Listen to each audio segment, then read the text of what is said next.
Hi friends, இந்த வீடியோவில் எதை பற்றி பார்க்க போகிறோன்னா விடாமுயற்சியோட ரிவ்யூ பற்றி தான் இந்த வீடியோவில் பார்க்க போகிறோம். அதுக்கு முன்னாடி வாட்ஸ்அப்பில் நீங்கள் ஸ்டேட்டஸ் வைக்கிற ஆளாக இருந்தால் படத்தோட டைட்டில் கார்டு வந்து ப்ரொடக்ஷன் கம்பெனி பேர்லாம் போட்டு உடனே போட்டுருவாங்க. அதனால் உங்கள் ஃபோனை ரெடியாக வச்சுக்கோங்க. நடுவில் லாஸ்ட்லலாம் போட மாட்டாங்க, ஸ்டார்டிங்லேயே போட்டுருவாங்க. இதையும் சொல்லிடுறேன். 2 வருஷம் கேப் கழிச்சு அஜித் சாரோட படம் வந்து ரிலீஸ் ஆகிருக்கு. இந்த படம் அவங்க ஃபேன்ஸ்க்கு வந்து ஒரு சாட்டிஸ்ஃபேக்ஷனாக இருந்துச்சுன்னு சொன்னால் அது வந்து அவ்வளோ கரெக்டாக இருக்குமான்னு தெரியல. ஏன்னா அவங்க ஃபேன்ஸ் வந்து என்னமோ ஏதோன்னு சொல்லிட்டு எதிர்பார்த்துருப்பாங்க. ஆனால் இது வந்து செட்டிலாக இருக்கும். இந்த படம் ரொம்ப பயங்கரமான என்ட்ரி அது மாதிரி எதுவுமே இருக்காது. இன்ட்ரோ கூட அப்படிலாம் இருக்காது. நார்மலாக ஒரு காமன் மேனை எப்படி நம்ம லைஃப்பில் பார்ப்போமோ அதே மாதிரி தான் இருக்கும். அதனால் இன்ட்ரோலாம் எதிர்பார்த்து போகாதீங்க. இது நீங்கள் உங்களுக்கு வந்து ஒரு மைண்ட் செட் நீங்கள் வச்சுக்கிட்டிங்கனாவே இந்த படம் உங்களுக்கு செம்மையாக தெரியும். ஆனால் நீங்கள் வந்து அஜித் அப்படி காட்ட போகிறாங்க இப்படி காட்ட போகிறாங்கன்னு சொல்லிட்டு நினச்சிட்டு போனால் இந்த படம் வந்து உங்களுக்கு வந்து உங்களை ஏதோ ஏமாத்துன மாதிரி இருக்கும். அதனால் உங்கள் மைண்ட் செட் தான் அந்த படத்தை பார்க்கறதுக்கு ரொம்பவே முக்கியம். ஏன்னா அந்த படம் வந்து 2.5 மணி நேரம் ஸ்லோவாக தான் போவோம். அடுத்து என்ன நடக்கும் அப்படிலாம் இல்லை, பொறுமையாக போயிட்டுருக்கோம். செகண்ட் ஹாஃப் தான் வந்து ஃபைட்டு அது அதுன்னு போயிட்டுருக்கோம். ஃபஸ்ட் ஹாஃப் வந்து ரொம்ப ஸ்லோவாக போவோம். அதோட படத்தோட ஒன்லைன் வந்து என்னன்னு பார்த்தீங்கன்னா, அஜித் சாருக்கும் த்ரிஷா மேம்க்கும் வந்து டைவர்ஸ் கேட்பாங்க. ஏன்னா த்ரிஷா மேம்க்கு வந்து ஒரு அஃபேர் இருக்குதுன்னு சொல்லிட்டு அவங்க சொல்லிவிடுவாங்க. அப்படி சொல்லியும் அஜித் சார் வந்து சரி லாஸ்ட் ட்ரிப் வந்து நம்ம ஒன்றா போகலாம், உங்கள் வீடு வைக்க நான் வந்து விடுறேன்னு சொல்லிட்டு கார்லேயே ட்ரிப் போவாங்க. அப்படி போகிற கேப்பில் த்ரிஷா மேம் வந்து கடத்திட்டு அவங்கள எப்படி திருப்பி வந்து கண்டுபிடிக்கிறாரு, அதுக்கு நடுவில் என்னென்ன பிரச்சனை வருது அப்படின்னு சொல்லிட்டு தான் இந்த படத்தோட ஒன்லைனு. இதில் வந்து வில்லனாக வந்து அர்ஜுன் சார் பண்ணியிருக்காங்க. அவங்களுக்கு ஒய்ஃபாக வந்து ரெஜினா கேசன்ட்ரான்னு சொல்லிட்டு ஒரு ஆக்ட்ரஸ் பண்ணியிருக்காங்க. இவங்க 2 பேர் தான் இந்த படத்தோட வில்லன். இவங்களுக்கும் ஒரு பேக்ரவுண்ட் சொல்லியிருப்பாங்க, ஏன் இவங்க வந்து இப்படி வில்லனாக இருக்காங்கன்னு சொல்லிட்டு. அதை சொல்லியிருக்கவே வேணாம், வேறு எதனா சொல்லியிருக்கலாம்.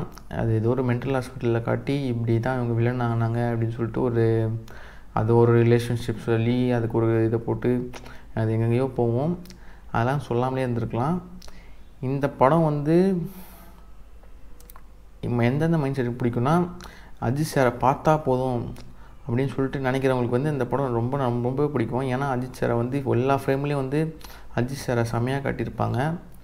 அவ்வளோ இதுவாக ஒரு மாதம் அந்த சீன் மாதம் இல்லைனாலும் அவர் மாதம் இருப்பார் அந்த சீனில். அப்படி தான் அந்த படத்துலேயே ஃபுல்லாகவே காட்டியிருப்பாங்க. இந்த ஃபுல் படத்தையும் அஜித் சார் தான் தாங்கி பிடிச்சிருக்காரு. அப்புறம் அனிருத் மியூசிக் தான் ரொம்ப தாங்கி பிடிச்சிருக்கு. ஒரு இடத்துலையும் அனிருத் மியூசிக் வச்சு அந்த சீனோட ஹைப்பே ஏற்றிருக்காரு. அந்த சீன் தான் செட்டிலாக போனாலும் அவர் அந்த பேக்ரவுண்ட் மியூசிக் வச்சே அந்த சீனை வந்து பயங்கரமாக காட்டியிருக்காரு. டேரக்டரை வந்து ஒன்று ட்ரை பண்ணியிருக்காரு. அது வந்து ஆடியன்ஸுக்கு தான் அது கரெக்டாக கன்வே ஆகலைன்னு சொல்லணும். ஏன்னா த்ரிஷா மேம் வந்து கடத்திட்டாங்க. அவங்க கடத்த தான் போகிறாங்கன்னு சொல்லிட்டு நம்மளுக்கே கெஸ் பண்ண முடியும். ஏன்னா அவங்க எப்படியும் கடத்திடுவாங்க அப்படின்னு. அப்படி இருந்தும் வந்து த்ரிஷா மேம் கண்டுபிடிச்சி ஆகணும் அப்படின்னு சொல்லிட்டு அஜித் சாருக்கு தோணுதோ இல்லையோ, நம்மளுக்கு கண்டிப்பாக தோணாது. ஏன்னா அடுத்து த்ரிஷா மேம்க்கு எதுவும் நடக்க போகுது பயங்கரமாக அப்படின்னு சொல்லிட்டு ஒரு சீனும் நம்மளுக்கு அப்படி கன்வே ஆகிற மாதிரி இருக்காது. அவங்க கடத்திட்டு போய் எங்கேயோ வச்சுருக்காங்க போல் அப்படின்னு தான் இருக்கும், இல்லை அவங்க செத்துட்டாங்க போல் அப்படின்னு இருக்கும். ரெண்டு மைண்ட் செட் தான் இருக்கும். த்ரிஷா மேம்க்கு அங்கே குடும்பம் நடந்துகிட்ருக்கு, அவங்கள காப்பாற்றி அஜித் சார் வந்து காப்பாற்றியே ஆகணும் அப்படின்னு சொல்லிட்டு ஒரு மைண்ட் செட் நம்மளுக்கு வரவும் வராது.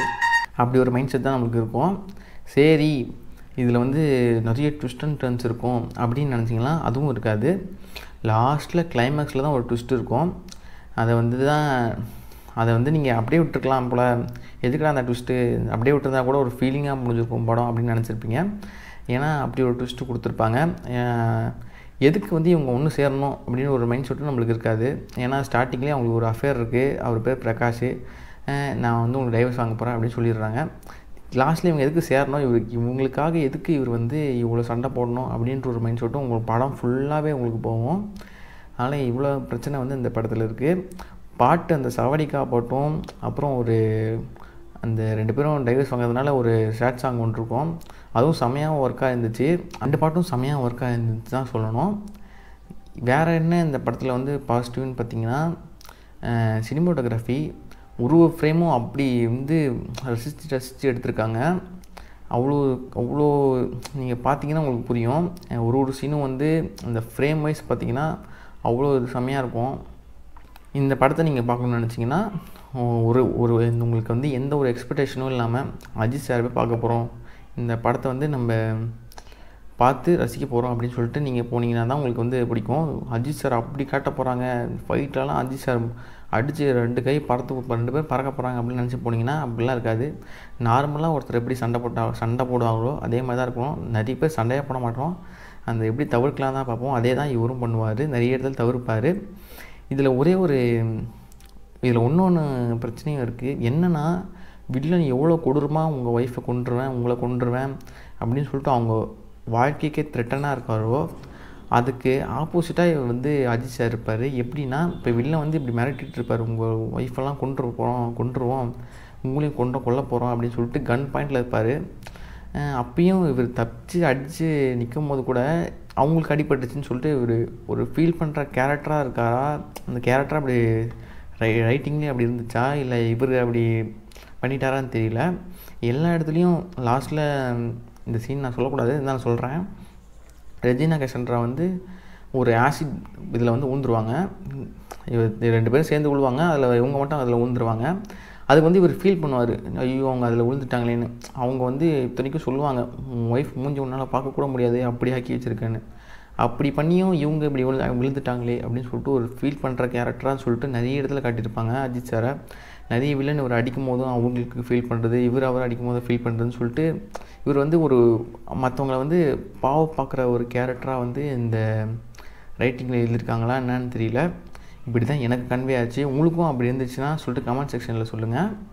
அப்புறம் இந்த படத்தோட கிளைமேக்ஸ், இதை வந்து இப்படி முடிக்காமல் 3 டைப்பில் இந்த படத்தோட கிளைமேக்ஸ் வந்து முடிச்சிருக்கலாம் டேரக்டர் நினச்சிருந்தாருன்னா. என்னென்ன டைப்னால், இப்போ த்ரிஷா மேம்க்கு வந்து இவங்க ப்ரெக்னெண்ட்டாக இருக்கும்போது ஒரு கீழே விழுந்துருவாங்க. அப்போ வந்து அவங்களுக்கு வந்து அபார்ஷன் ஆகிட்டு அப்புறம் ஹாஸ்பிட்டலில் வந்து என்ன சொல்லுவாங்க, டாக்டர் வந்து என்ன சொல்லுவாங்கன்னா, இவங்களுக்கு இனிமேல் குழந்தை வந்து பிறக்காது அப்படின்னு சொல்லிட்டு டாக்டர் வந்து சொல்லிடுவார். அதில் வந்து 2 பேருமே சேட் ஆகிட்டு அஜித் சாரும் வந்து இவர் த்ரிஷா மேம் கண்டுக்க மாட்டாங்க, இவங்களும் அவங்கள கண்டுக்க மாட்டாங்க, 2 பேரும் சோகமாகவே அவங்கவுங்க வேலையை பார்த்துக்கிட்டு இருப்பாங்க. அப்படி இருக்கும்போது இவங்களுக்கு வந்து ஒரு அஃபேர் வந்துடும். அப்படின்னு சொல்லிட்டு 12 இயர்ஸாக வந்து இவங்க ஹஸ்பண்ட் அண்ட் ஒய்ஃபாக இருப்பாங்க. ஆனால் திடீர்னு வந்து இவங்களுக்கு வந்து அஃபேர் வந்துருச்சுன்னு சொல்லிட்டு எனக்கு டைவர்ஸ் பண்ணணும்னு சொல்லிட்டு கேட்பாங்க. அப்படியே இங்கே கட் பண்ணிவிட்டு கிளைமேக்ஸில் என்ன சொல்லியிருக்கலாம்னா, இது மாதிரி இந்த அஃபேர்னு சொன்னது வந்து பொய், எனக்கு வந்து நீங்கள் கஷ்டப்படுறது எனக்கு பிடிக்கல, அதனால் நான் வந்து உங்களை பிரிஞ்சு போகணும்னு நினச்சேன் அப்படின்னு சொல்லிட்டு ஒன்று சேர்ந்துருக்கலாம். அப்படின்னா செகண்டாக என்ன பண்ணியிருக்கலாம்னா, இந்த கிளைமேக்ஸில் வந்து இப்போ அந்த படத்தில் ஒரு ட்விஸ்ட் இருக்குன்னு சொன்னானே, அந்த ட்விஸ்ட்லேயே அந்த படத்தை அப்படியே கட் பண்ணியிருக்கலாம். லாஸ்ட்டில் என்ன ஆச்சுன்னு சொல்லாமல் ட்விஸ்ட்டுக்கு முன்னாடி ஒரு சீன் வந்து வச்சுருப்பாங்க. அந்த சீனோட இந்த படத்தை முடிச்சிருந்தா கூட சேடாக இப்படி ஆகிடுச்சு அப்படின்னு சொல்லிட்டு இருக்கும். 3வது வந்து ஒரு கன்றாவையான இது தான்.